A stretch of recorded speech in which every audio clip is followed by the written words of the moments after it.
우리가 전쟁 영화를 보다 보면요, 특별히 어떤 군인들을 추려서 한 지역에 남겨두는 경우가 있습니다.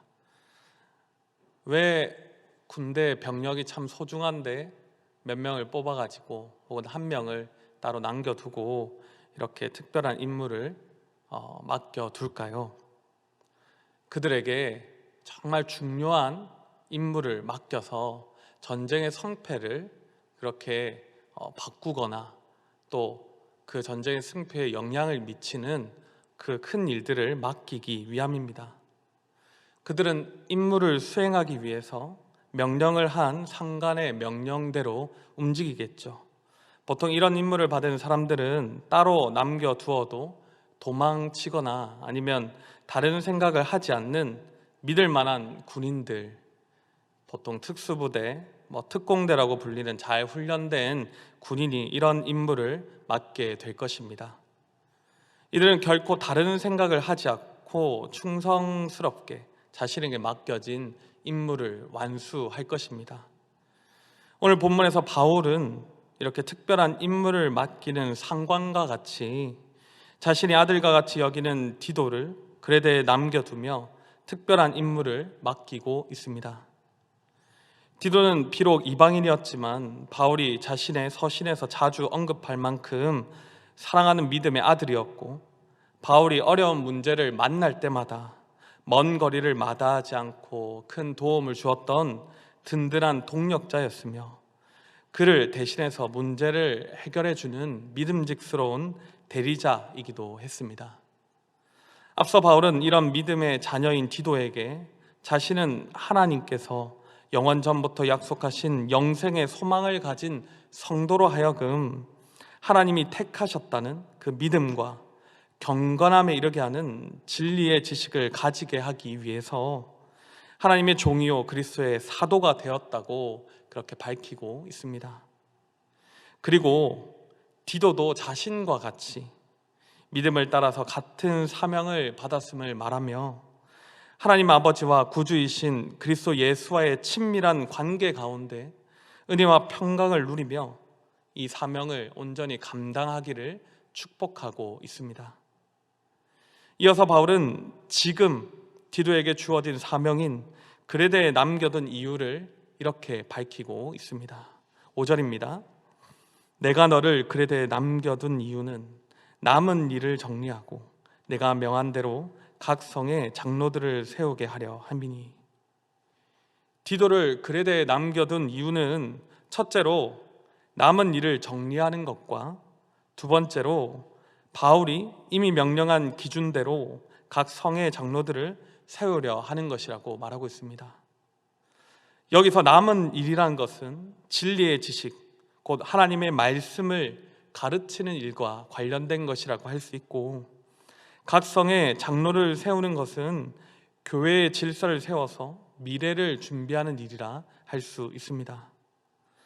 바울은 때때로 이렇게 자신이 신뢰하는 믿음의 동력자들, 영적 자녀들을 자신의 앞서 보내거나 아니면 방문한 그 지역에 남겨두는 식으로 사역을 했습니다. 그들을 신뢰하였기에 자신을 대신해서 제2의 바울로서 사역을 위임해 주었던 것입니다. 사실 그레데 섬은 그리 좋은 사역지라고 할 수는 없습니다. 물질적으로 보면 풍요로운 해상 무역 도시일지도 모르지만 그만큼 음란하고 무절제하고 자기 중심적인, 그래서 디도서 1장 12절의 표현을 빌리자면 항상 거짓말쟁이며 악한 짐승이며 자기 배만 위하는 게으름뱅이들로 이루어진 골치 아픈 교회였습니다. 이런 교회를 목회하기란 쉽지 않겠지요. 그럼에도 불구하고 바울은 디도를 신뢰하였기에 그를 그곳에 남겨두고 특별한 임무를 지금 맡기고 있는 것입니다.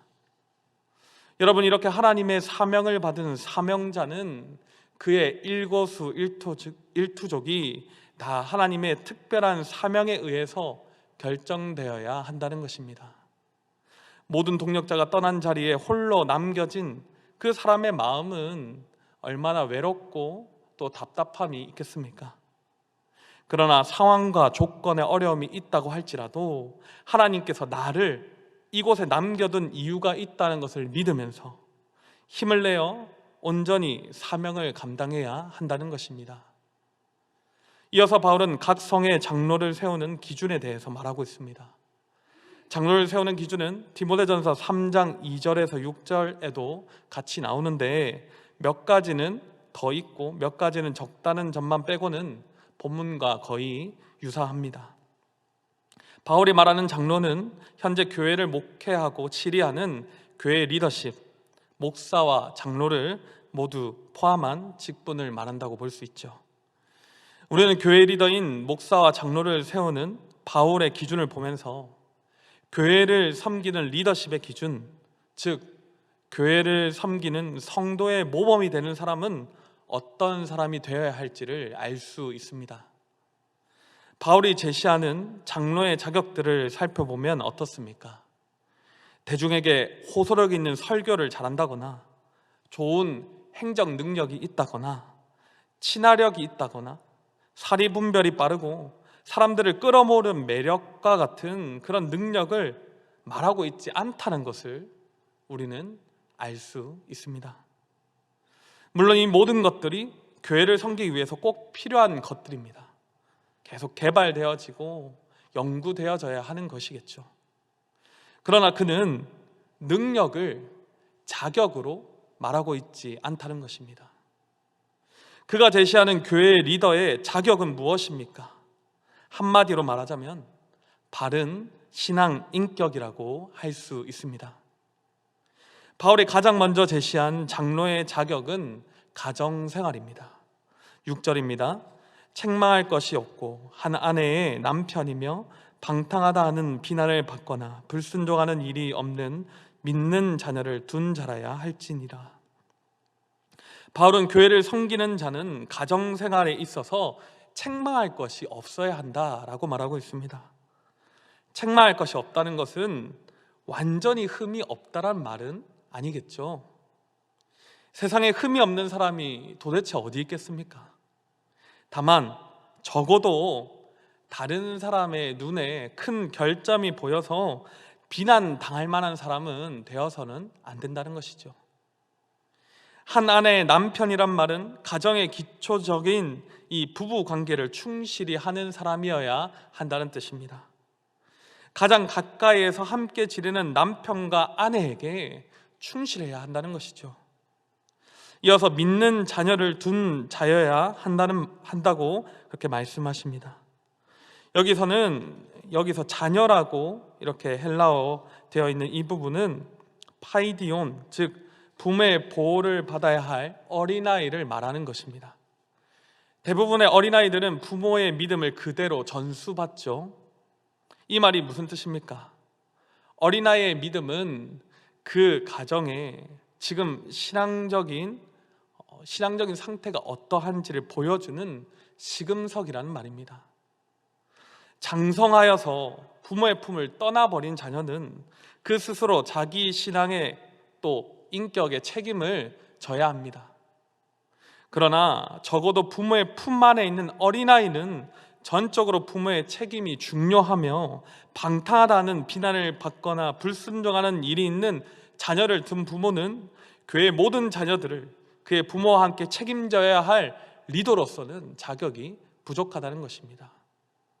여기서 방탕하다는 것은 예수를 믿기 전에 이방인과 같이 산다는 뜻이고, 비난을 받는다는 것은 법적으로 고발을 당할 정도의 큰 일을 저지르는 경우를 말합니다. 또한 불순종은 사춘기의 반항 정도를 말하는 것이 아니라 부모에 대해 대적하며 부모의 권위를 하나도 인정하지 않는 그 정도로 심각한 상태를 말합니다. 말하자면 교회 안과 밖에서 누가 보더라도 자녀에게 존경과 인정을 받지 못하는 부모라는 것입니다. 이런 사람은 교회의 리더로서 권위를 가질 수 없을 것입니다. 이처럼 바울은 리더의 조건으로 가장 먼저 가정생활을 생각해야 한다라고 말하고 있습니다. 바울은 두 번째 장로의 자격으로 하나님의 청지기로서 가져서는 안 되는 성품과 가지고 있어야 하는 성품에 대해서 말하고 있습니다. 바울은 가정생활과 마찬가지로 하나님의 청지기로서 책망할 것이 없어야 함을 강조하고 있습니다. 완벽하지는 않을지라도 그가 사람들 앞에서 비난을 당할 만한 사람이 되어서는 안 된다는 것이죠. 이는 교회 리더는 혼자 일을 하는 것이 아니라 사람들과 관계를 맺으면서 권위를 가지고 섬기는 자리이기 때문입니다. 교회를 섬기는 자는 하나님의 청직이어야 합니다. 교회를 자신의 것, 내 교회라고 생각해서는 안 된다는 것입니다. 성도가 섬기는 교회는 하나님의 교회요, 예수 그리스도를 머리로 하는 몸된 교회요, 주님을 믿는 자들이 모여 이룬 우리 교회라는 것입니다. 이러한 생각이 바로 하나님께서 맡기신 교회를 섬기는 하나님의 청지기의 생각이라는 것입니다. 그러나 교회를 하나님의 것으로 생각하지 않고 자기 자신의 것으로, 자기 생각대로 교회를 주무르는 사람은 7절에서 나오는 것과 같이 하나님의 청지기로서 가져서는 안 되는 성품을 가지고 있다는 것입니다. 7절입니다. 감독은 하나님의 청지기로서 책망할 것이 없고 제 고집대로 하지 아니하며 급히 분내지 아니하며 술을 즐기지 아니하며 구타하지 아니하며 더러운 이득을 탐하지 아니하며. 바울은 장로는 고집과 급히 분을 내는 것과 술을 즐기는 것, 구타, 더러운 이득을 탐하지 않아야 한다고 말하고 있습니다.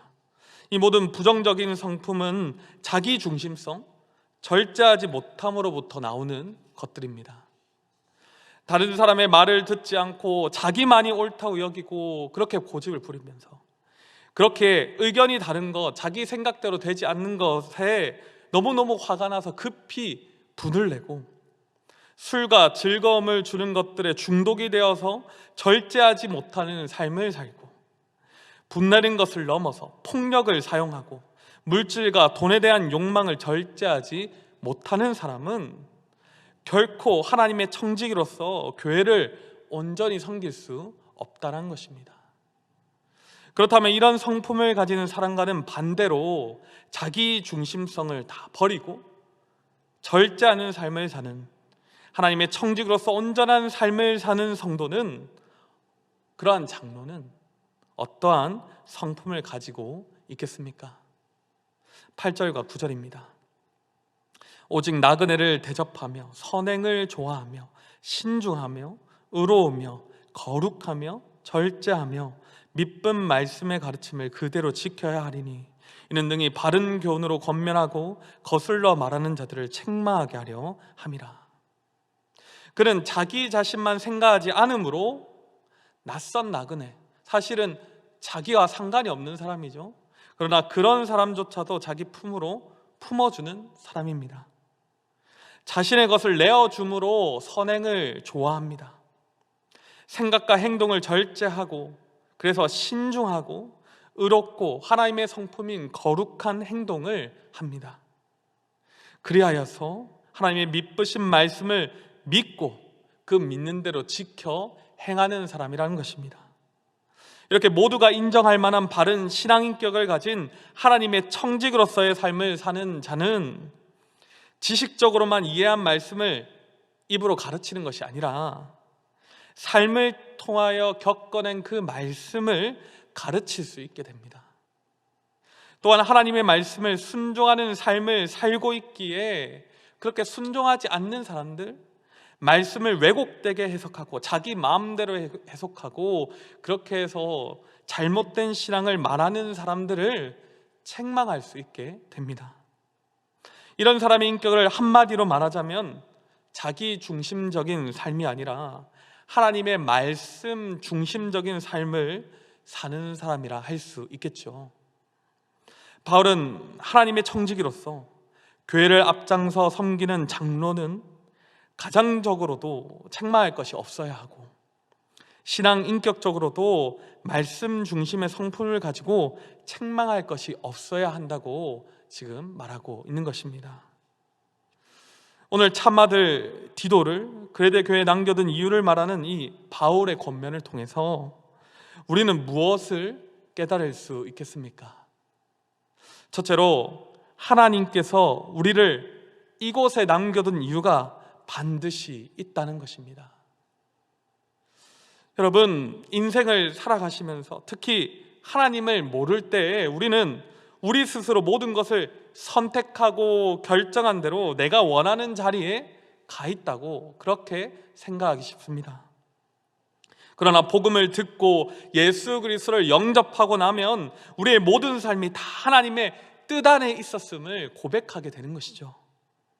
내가 하나님을 모르고 살았을 때도, 하나님을 대적하고 살았을 때조차도 다 하나님의 인도하심 안에 있었다는 것을 그렇게 깨닫게 되는 것입니다. 그래서 성도는 결코 우리의 삶에 우연이 없음을, 모든 삶이 다 하나님의 섭리 안에 있음을 고백하며 살게 되는 것이죠. 그렇게 일상의 순간순간마다 하나님을 느끼고 그분과 동행하는 삶을 살아가는 것입니다.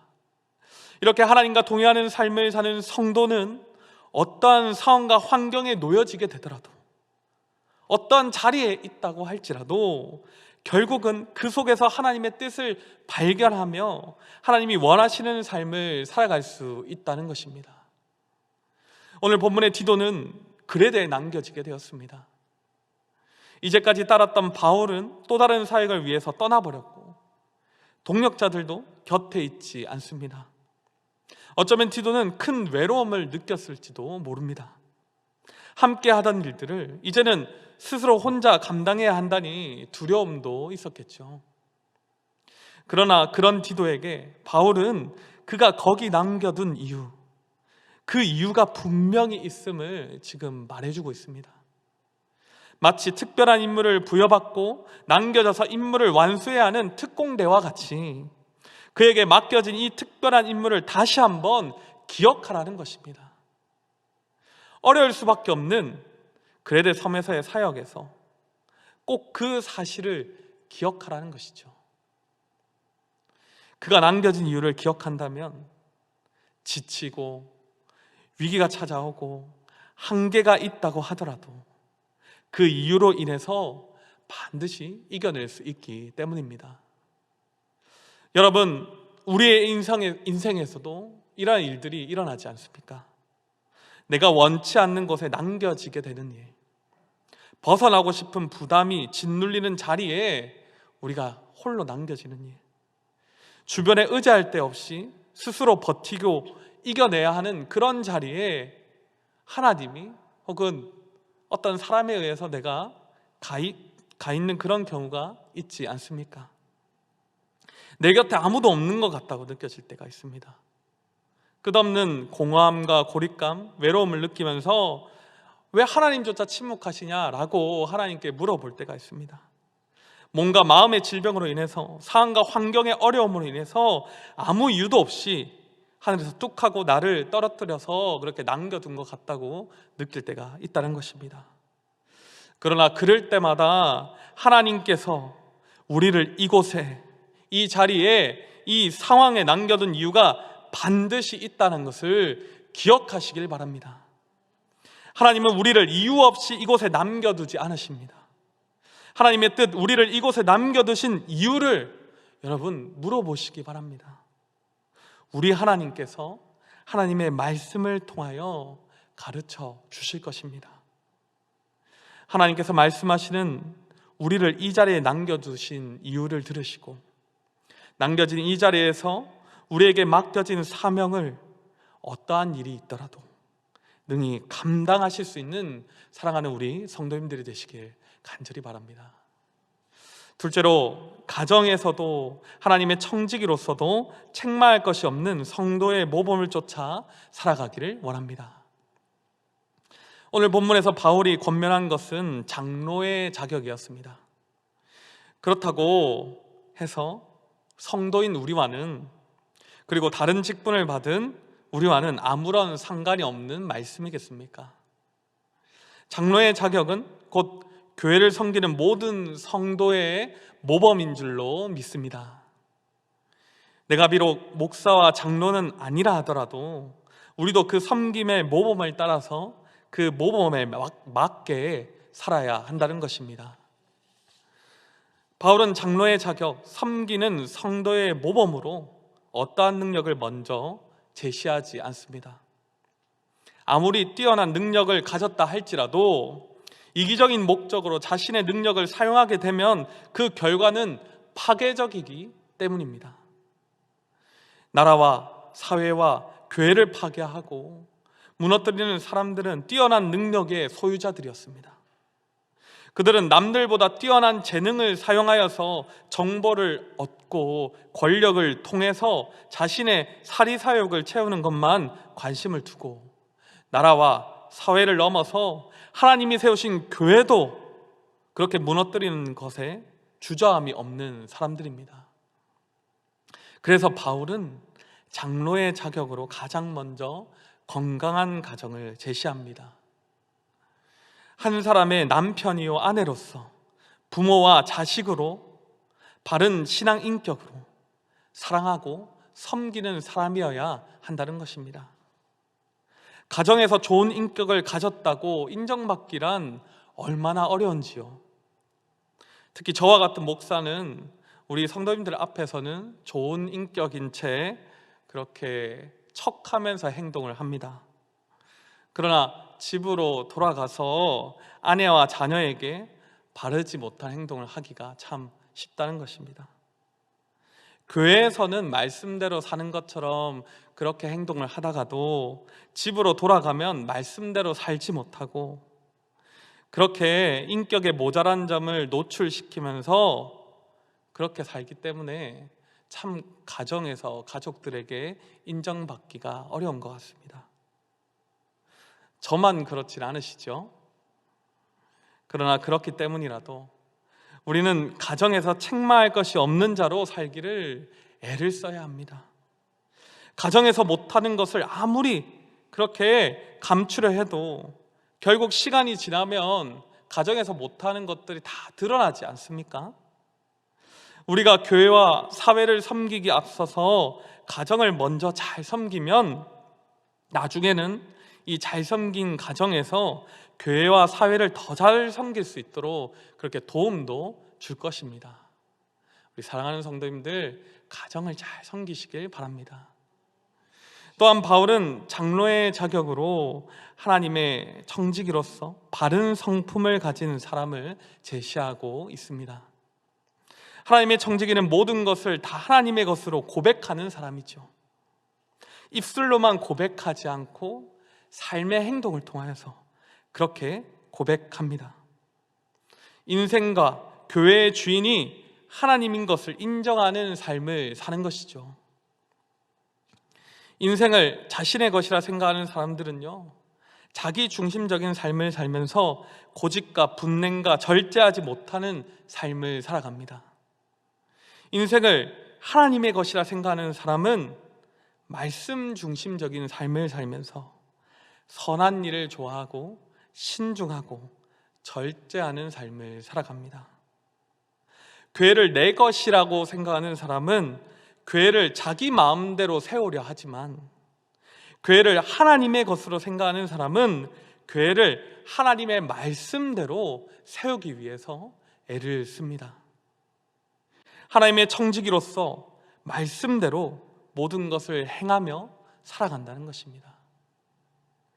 여러분, 교회를 섬긴다 하면서 내가 사람들을 섬긴다 하면서 가족을 섬긴다 하면서 자기 중심적으로 절제하지 못하면서 그렇게 섬긴 적은 없으십니까?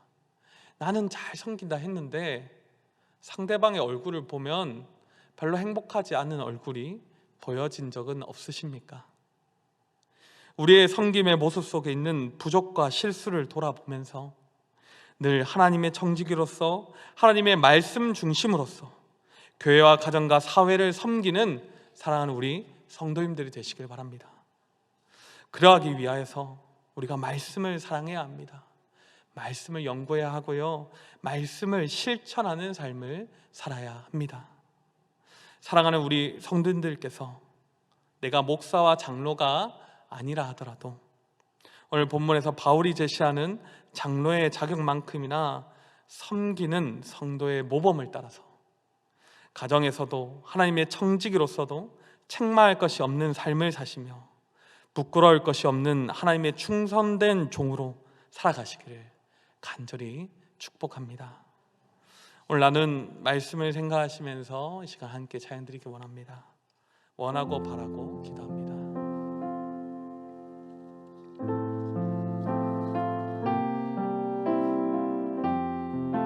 이 세상을 살아가는 동안에 나의 힘을 의지할 수 없으니 기도하고 낙심하지 말 것은 주께서 참 소망이 되심이라. 하나님의 꿈이 나의 비전이 되고 예수님의 성품이 나의 인격이 되고 성령님의 권능이 나의 능력이 되길 원하고 바라고 기도합니다. 주의 길을 걸어가는 동안에 세상에 것 의지할 수 없으니 사고 낙심하지 말 것은 주께서 참 기쁨이 되시니 하나님의 꿈이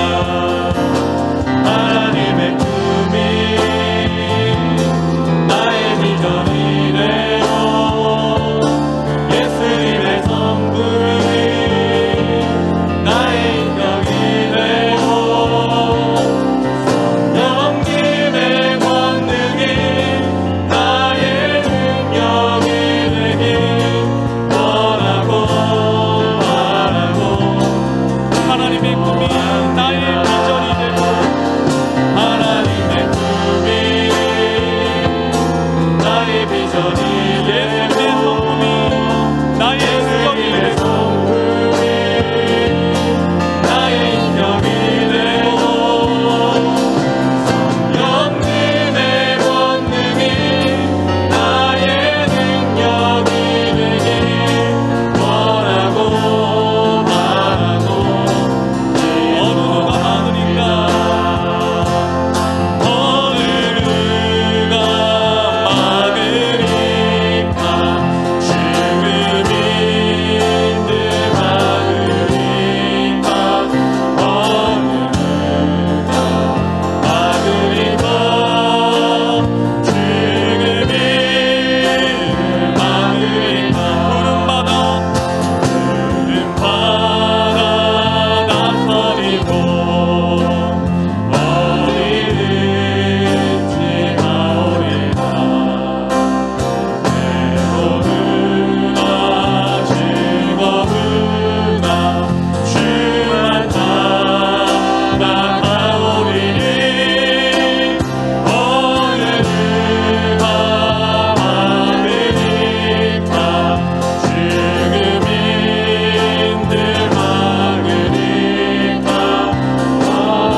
아멘이십니까? 정말 우리가 주님이 부르신 그 자리에 있음을 고백합니다. 지금 우리의 상황을 볼 때 만족함이 없고 어려움이 있을지라도 정말 이 자리가 주님이 남겨두신 그 자리인 줄로 믿습니다. 지금 우리가 있는 그 자리에 하나님의 특별한 계획 안에서 남겨진 이유가 있는 자리인 줄로 믿게 하시고, 불만족스럽고 외롭고 두려움이 있다고 할지라도 우리가 충성되게 감당할 수 있는, 이 자리를 감당할 수 있는 능력을, 성령의 충만한 능력을 허락하여 주시옵소서.